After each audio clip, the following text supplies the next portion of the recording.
Assalamualaikum warahmatullahi wabarakatuh. Di kesempatan kali ini saya akan menceritakan sebuah pengalaman dari salah satu teman yang bercerita kepada saya. Teman saya ini sebetulnya orang yang dibilang penakut, bisa dibilang orang yang takut dengan hal-hal mistis atau hantu seperti itu.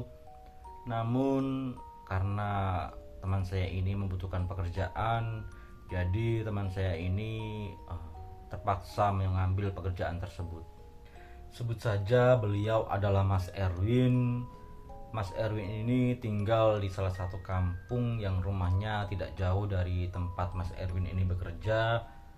Nama tempat bekerja Mas Erwin ini di Rumah Sakit Umum Tidar Kota Magelang. Sebetulnya Mas Erwin ini sedikit ragu untuk mengambil pekerjaan tersebut karena dipikir Mas Erwin ini rumah sakit adalah tempat yang identik dengan hal-hal mistik, terutama di situ ada kamar mayat, ada mobil ambulans, dan ada bangsal dan lain sebagainya yang membuat Mas Erwin ini sedikit agak enggan untuk mengambil pekerjaan yang ditawarkan oleh seseorang yang menawarkan Mas Erwin ini bekerja. Namun teman dari Mas Erwin ini meyakinkan Mas Erwin bahwasannya ngono iki aman bro, tenang, ngono iki rame, ora usah wedi. Wis gedhe kok wedi karo setan ki yo ngopo. Jadi teman Mas Erwin ini meyakinkan Mas Erwin agar bisa join di rumah sakit itu, bisa bekerja di rumah sakit yang ditawarkan oleh temannya itu. Lalu Mas Erwin pun mengambil kesempatan yang telah diberikan oleh temannya, dan Mas Erwin pun mulai join di Rumah Sakit Umum Tidar Kota Magelang dan mulai bekerja di tempat sebagai leader di parkiran area depan dan belakang. Pagi itu Mas Erwin mulai berangkat. Di hari pertamanya Mas Erwin memang diajak keliling dengan salah satu karyawan di rumah sakit itu. Diajak muter mengelilingi beberapa tempat medan, ada beberapa klinik, ada bangsal, ada kamar mayat, dan lain sebagainya, agar supaya jika ada seseorang atau ada tamu yang menanyakan, Mas Erwin ini bisa menjawab. Kemudian Mas Erwin ini mulai diajak ke tempat administrasi, ke tempat kasir, dan di tempat lapangan, agar supaya nanti Mas Erwin bisa menjalankan tugas dengan baik, karena Mas Erwin ini diamanahkan sebagai leader di tempat parkir depan dan belakang. Jadi Mas Erwin harus bisa menguasai area administrasi, kasir, dan lapangan sekalipun. Setelah beberapa hari bekerja di shift pagi, shift sore, dan akhirnya Mas Erwin ini mulai dijatahkan di shift malam, yang dimana shift malam itu mulai bekerja di jam 10 malam hingga pagi jam 7. Malam itu sudah menunjukkan pukul setengah 10, jadi Mas Erwin mulai bersiap-siap untuk berangkat dan mulai menancapkan gas menuju ke rumah sakit untuk bekerja shift malam. Dan sesampai di rumah sakit, Mas Erwin mulai absen dan mulai menuju ke tempat parkiran, mulai handover dengan temannya, dan temannya pun berpamitan untuk pulang. Lalu Mas Erwin pun mulai melaksanakan tugasnya. Tidak beberapa lama, tiba-tiba ada sirene ambulan yang mulai memasuki rumah sakit tersebut. Dan benar saja ambulan itu mulai memasuki rumah sakit, dan Mas Erwin segera membukakan portalnya, dan mobil ambulan itu perlahan mulai memasuki di ruang UGD. Kebetulan malam itu ada pasien seorang kakek-kakek tua yang dimasukkan ke ruang UGD, dan beberapa selang waktu ada beberapa keluarga yang datang untuk menjenguk keluarga tersebut. Tak beberapa lama dari dalam ruang UGD mulai terdengar suara tangisan beberapa keluarga, dan benar saja kakek-kakek yang barusan masuk di ruang UGD tersebut dinyatakan meninggal dunia. Karena informasi yang diterima Mas Erwin ini, bapak-bapak kakek tua itu sudah mengalami sakit jantung yang lama, jadi mungkin itu adalah takdir yang sudah terjadi pada bapak itu. Tidak beberapa lama, waktu sudah menunjukkan waktu pukul setengah 1 dini hari.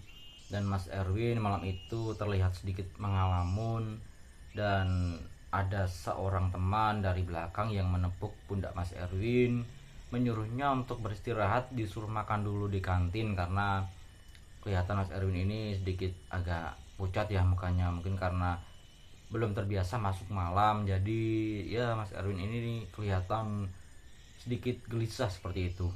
Dan Mas Erwin pun segera bergegas menuju ke kantin karena kantin ini tempatnya biliknya paling ujung, yang dimana di samping bilik kantin ini adalah kamar mayat. Jadi Mas Erwin mungkin sedikit takut, namun karena memang Mas Erwin juga sedang lapar, jadi apalah daya, tetap aja dijalani dan berjalan menuju ke kantin tersebut. Di saat Mas Erwin ini berjalan menuju ke lorong arah ke kantin, tiba-tiba saja di handphonenya terbunyi notif, yang dimana salah satu keluarga menanyakan gimana bekerja shift malam. Sambil asik Mas Erwin membalas handphonenya, tiba-tiba saja di salah satu lorong ada seorang perempuan yang keluar dari lorongnya, dan Mas Erwin pun menabrak perempuan itu. Lalu Mas Erwin segera meminta maaf karena Mas Erwin yang sedikit teledor tidak melihat jalan karena sedang bermain handphonenya. Namun perempuan ini hanya terdiam melihat Mas Erwin dengan tatapan yang sangat sinis. Lalu Mas Erwin ini mengabaikan lah, mungkin ya karena dia sedang kesal saja karena ditabrak. Lalu Mas Erwin meneruskan perjalanannya menuju ke kantin. Setiba di kantin, Mas Erwin ini mendapati seorang bapak-bapak tua yang sedang jaga kantin. Lalu bertanya kepada bapak-bapak itu, "Loh Pak, jogo kiambaan apa Pak? Kok mboten nenten rencange?" Mas Erwin bilang seperti itu. "Nggih Mas, nek malam niku kiambaan mboten nenten rencange."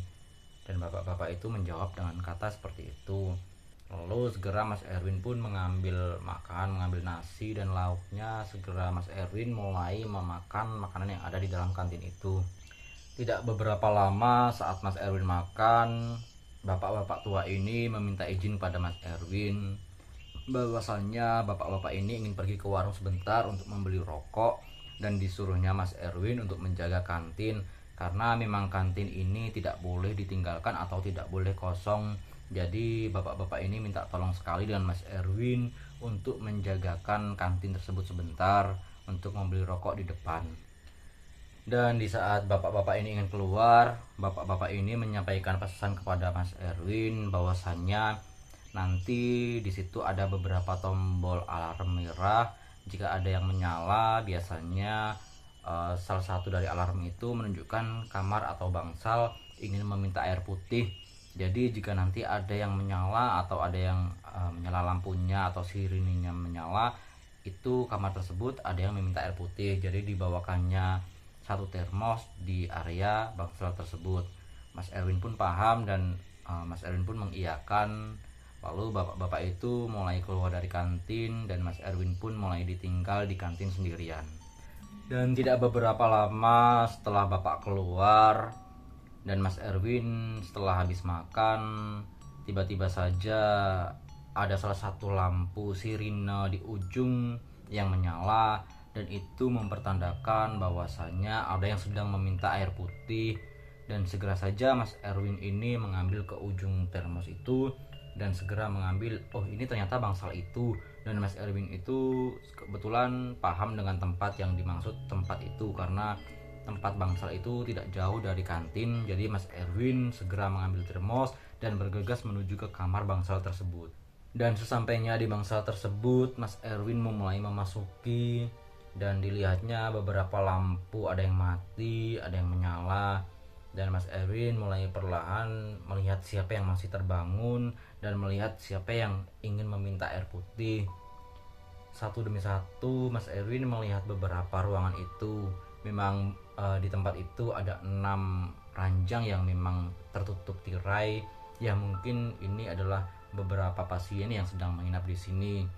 Satu persatu Mas Erwin melihat dari tirai-tirai mulai dibuka. Dari yang pertama dibuka, ternyata ada seorang kakek-kakek yang sedang tertidur. Dipikirnya Mas Erwin mungkin bukan bapak ini karena ini sudah tertidur. Lalu selanjutnya Mas Erwin ini melihat seorang ibu-ibu tua sedang tertidur juga. Tak beberapa lama Mas Erwin ini mendengar sedikit rintihan daripada ujung bilik kamar yang tertutup sedikit tirai. Jadi Mas Erwin berpikir, oh mungkin itu yang dimaksud, atau mungkin kamar itu yang meminta air putih karena di situ terlihat belum tidur atau masih ada suara di ujung bilik tersebut. Dan benar saja, saat Mas Erwin mulai perlahan mendatangi bilik ujung, di situ ada seorang perempuan yang sedang merintih kesakitan atau mungkin sedang kehausan. Jadi Mas Erwin segera mendatangi dan segera menanyakan, "Mbak, apakah Mbak yang tadi meminta air putih?" Namun perempuan itu tidak menjawab atau diam saja sambil sedikit merintih kesakitan. Mungkin ya karena perempuan itu sedang sakit, jadi ya Mas Erwin segera saja meletakkan termos itu di mejanya.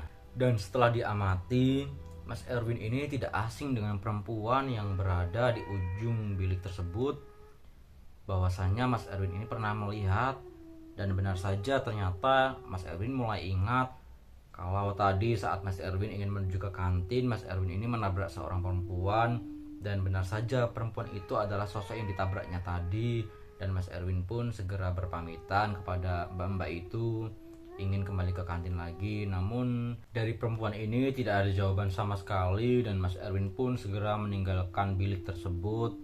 Saat perlahan-lahan Mas Erwin ini meninggalkan bilik tersebut, tiba-tiba ruangan itu menjadi sunyi dan suara rintihan itu mulai tidak terdengar lagi. Mas Erwin sedikit curiga, ini orang kenapa kok tiba-tiba terdiam. Lalu Mas Erwin pun penasaran dan segera kembali lagi ke tempat bilik itu melihat apa yang terjadi. Kok tadi soalnya perempuan ini merintih kesakitan sambil menangis, kok tiba-tiba sekarang terdiam, tidak ada suara sama sekali.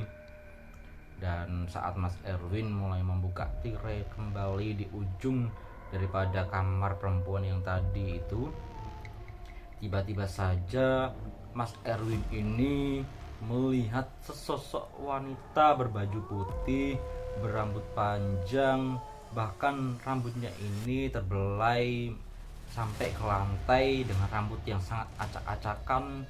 Kulitnya berubah menjadi hitam bersisik, matanya putih semuanya, sambil menatap tajam ke arah Mas Erwin. Mulutnya menganga lebar sambil mengatakan, "Kenapa kamu kesini? Kenapa kamu kesini?"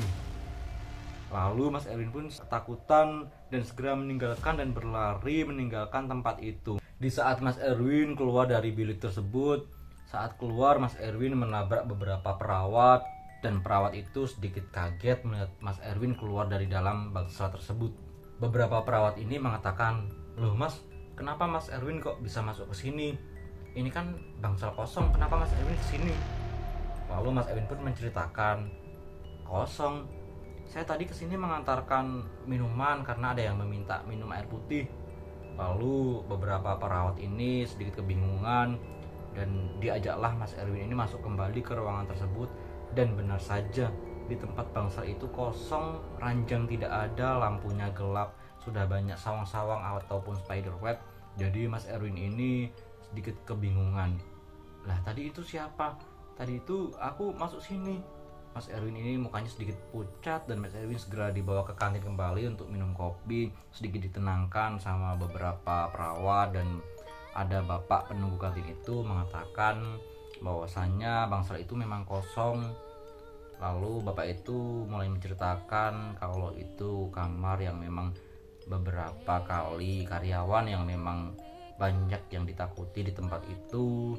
Dan mungkin Mas Erwin ini salah satu orang yang malam itu sedang jaga pertama, jadi mungkin diajak kenalan lah sama penjaga di situ.